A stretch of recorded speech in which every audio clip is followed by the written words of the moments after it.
Hai, boleh buat tak latihan bilangan mol jisim? Okey, hari ni kita nak sambung lagi satu hubungan bilangan mol, iaitu hubungan bilangan mol dengan isi padu gas.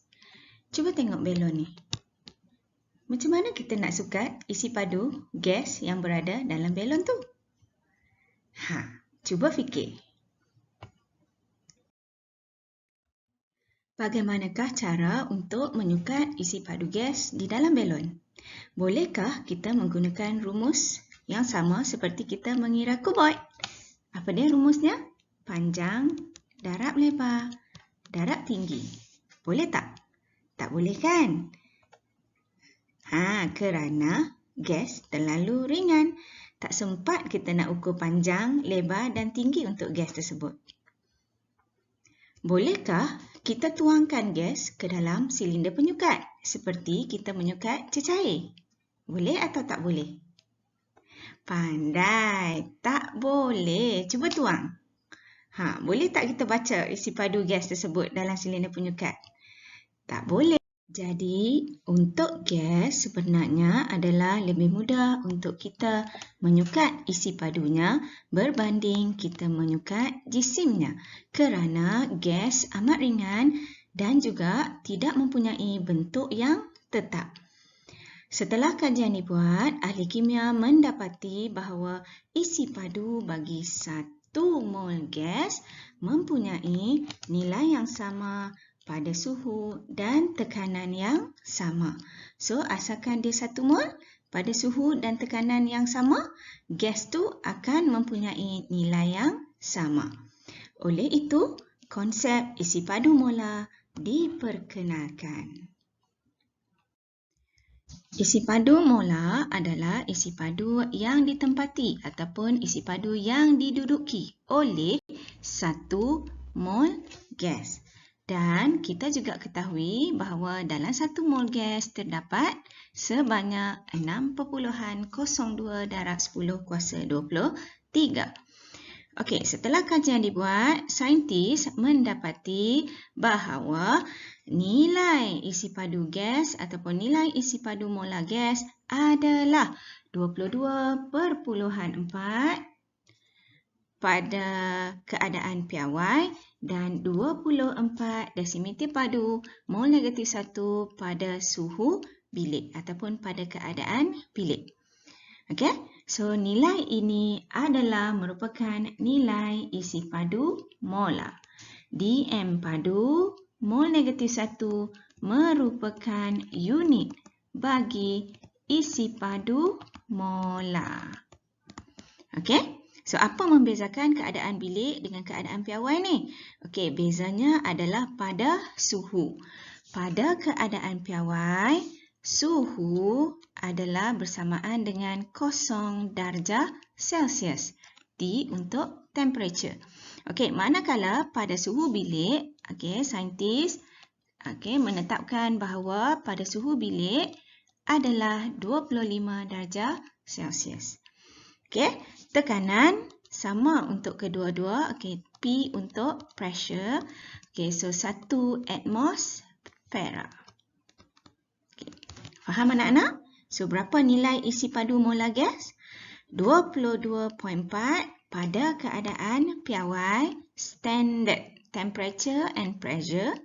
Manakala 24 dm padu mol negatif 1 pada keadaan bilik, room temperature and pressure. Okey, S untuk standard. Standard mewakili piawai. Ini yang cikgu katakan tadi bahawa di bawah tekanan dan suhu yang sama, mana-mana 1 mol gas akan mempunyai isi padu yang sama. Sebagai contoh, 1 mol gas oksigen dan gas hidrogen akan mempunyai isi padu molar sebanyak 22.4 dm padu pada suhu dan tekanan piawai pada STP. Manakala, sekiranya pada suhu bilik RTP, 1 mol gas oksigen dan hidrogen akan mempunyai isi padu molar sebanyak 24 dm padu. So, kalau cikgu tanya, berapakah isi padu molar bagi 1 mol gas karbon dioksida pada STP? Berapa jawapan kamu? Pandai. Okey, nilai isi padu molar untuk gas karbon dioksida pada STP adalah 22.4 dm padu. Berapa isi padu molar bagi 1 mol gas karbon dioksida pada suhu bilik? Berapa? Very good. Okey, sama. Okey, sebab dia 1 mol, maka isi padu molarnya juga adalah 24 dm padu. Hubungan antara bilangan mol dan isi padu serta isi padu molar boleh kita terjemahkan ke dalam segitiga isi padu. Okey, ini adalah segitiga yang kita belajar selepas segitiga zarah dan juga segitiga jisim. Lihat, kedudukan mol tetap sama, iaitu di sebelah kiri bahagian bawah. Isi padu berada di bahagian atas. Isi padu molar di bahagian bawah. So, apa beza isi padu dengan isi padu molar? Ingat anak-anak, isi padu molar adalah isi padu untuk isi padu 1 mol gas. Okey, so bila 1 mol, nilai dia tetap, iaitu kalau pada keadaan piawai 22.4 dm padu. Kalau pada suhu bilik, nilai isi padu molar, iaitu nilai 1 mol gas, isi padu untuk 1 mol gas 24 dm padu. Isi padu ni apa pula? Okey, isi padu ni untuk isi padu gas yang bilangan mol dia bukan 1 mol. Okey, mungkin kita boleh cari isi padu gas untuk 0.5 mol gas. Okey, ataupun kita boleh cari isi padu untuk 2 mol gas. Boleh faham anak-anak? Jom kita tengok contoh pengiraan melibatkan isi padu gas. Okey, contoh soalan 1.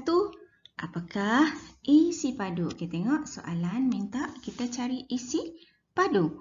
Okey, bagi 1.2 mol gas. Okey, nampak tak? Dia suruh kita cari isi padu, bilangan mol diberi.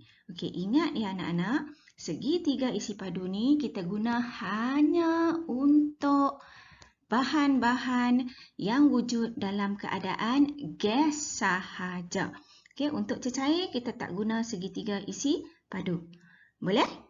Okey, jadi bila tengok soalan minta isi padu dan bahan kita berada dalam keadaan gas, maka kamu keluarkanlah segitiga isi padu. Okey, so segitiga isi padu V.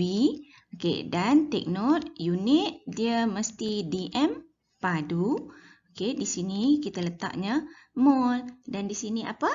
Isi padu molar, iaitu RTP dan juga STP. Okey, nilai RTP dan STP tak perlu dihafal kerana akan diberi dalam soalan. Okey, sama seperti JAR dan juga pemalar Avogadro. Okey. Dan take note di sini, okey, so bila gas isi padu, maka take note soalan nak pada keadaan piawai ataupun pada keadaan suhu bilik. Okey, so macam soalan ni nampak saja perkataan piawai. Okey, kamu tulis siap-siap tepi soalan, dia adalah STP. Okey. Jadi, soalan minta apa? Soalan minta isi padu. Maka tutuplah dengan jari isi padu. So, apa rumusnya? Tinggal mol dengan isi padu molar. So, bila duduk sebelah-sebelah, kita darabkan. Okey, maka keluarkanlah rumus. Okey, isi padu bagi gas amonia adalah mol darab.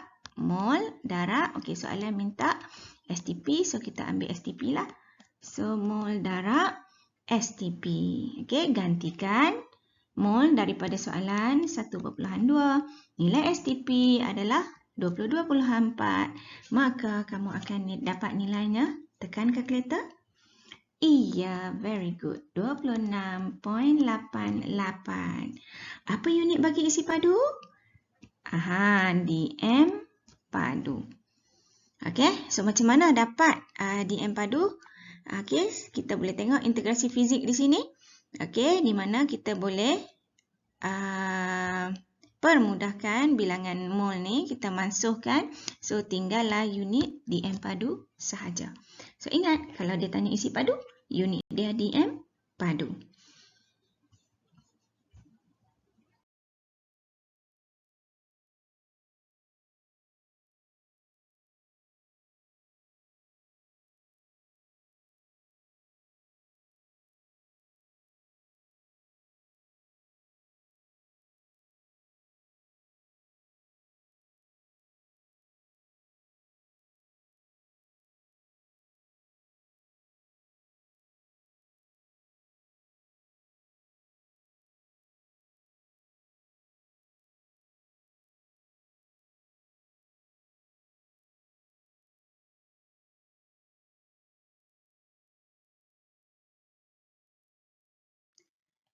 Cuba kamu buat soalan 2 ini. Okey, sama macam tadi, dia minta isi padu. Kemudian ada perkataan gas dan kemudian ada perkataan bilik.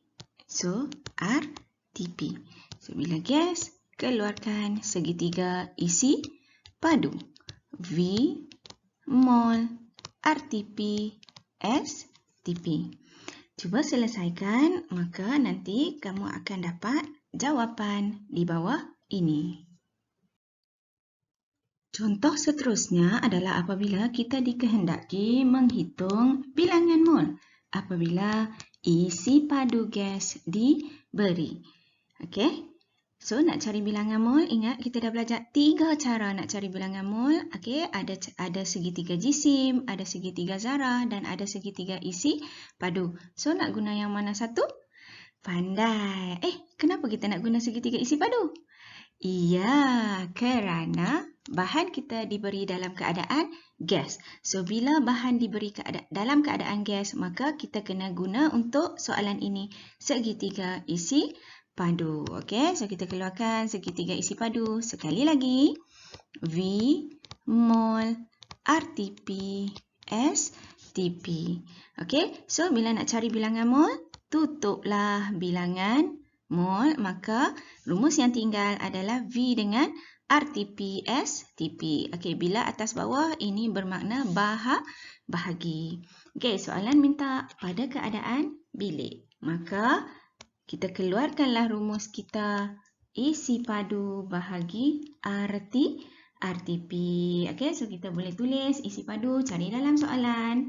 48, keadaan bilik adalah 24. Jadi 48 bahagi 24 dapat berapa? Very good. Okey, dapat 2 mol. So bila soalan tanya bilangan mol, so unit kita pun adalah mol. Senang kan? Jom kita try pula contoh yang keempat. Sama macam contoh ketiga, kita diminta menghitung bilangan mol. Okey, dan maklumat yang diberi adalah isi padu gas. Jadi keluarkan sekali lagi segitiga isi padu V, mol, RTP, STP. Cuba tengok di sini. Adakah kita boleh terus menggunakan cm padu ini? 600 cm padu ni. Boleh tak kita guna? Ingat tak tadi cikgu pesan apa? Apa unit bagi isi padu gas? Pandai, ingat lagi. Okey, isi padu gas mestilah dalam unit DM padu. Okey, jadi sekiranya kamu diberi dalam unit cm padu, kamu perlu tukar dahulu unit tersebut. So, sebagai panduan di bawah ini, 1 DM padu bersamaan dengan 1000 cm padu. Okey, so maka sekiranya kita ada 600 cm padu, berapa DM padu? Macam mana nak kira? Okey, kamu ambil 600 bahagi dengan 1000, maka dapatlah 0.6 dm padu. Okey, so take note lah. Kalau diberi unit cm padu, tukar dulu unit kepada dm padu. Okey, okey, sebab apa? Sebab kita punya isi padu mula, unit dia adalah dm padu. Mol negatif 1. So, kalau unit tak sama, kita tak boleh buat pengiraan matematik. Kena unitnya sama dahulu, baru kita boleh buat. Okey, so barulah kita keluarkan rumus. Okey, dia minta bilangan mol, kita tutuplah bilangan mol. Okey, kita tutup bilangan mol. Maka, okey, atas dan bawah bersamaanlah dengan bahagi. So, V bahagi R RTP. Kenapa RTP? Sebab ada suhu bilik di situ. Suhu bilik, keadaan bilik, samalah. Okey. Kemudian, okey, gantikan isi padu. Okey, kita ambil yang kita dah tukar tadi. 0.6. Kalau kamu guna 600 tadi, jawapan kamu akan salah. 0.6 bahagi 24. Okey, maka tekanlah kalkulator kamu, kamu akan dapat jawapan di bawah ini. Cuba ya. Anak-anak boleh cuba membuat sendiri contoh 5 ini. Sama seperti contoh yang keempat tadi. Okey, buat dan jawapan kamu akan dapat seperti di bawah ini. Untuk memantapkan lagi penguasaan kamu berkaitan hubungan mol dan isi padu, mohon buat latihan dalam buku teks iaitu aktiviti 3.7 di muka surat 55. Selamat mencuba. Bye.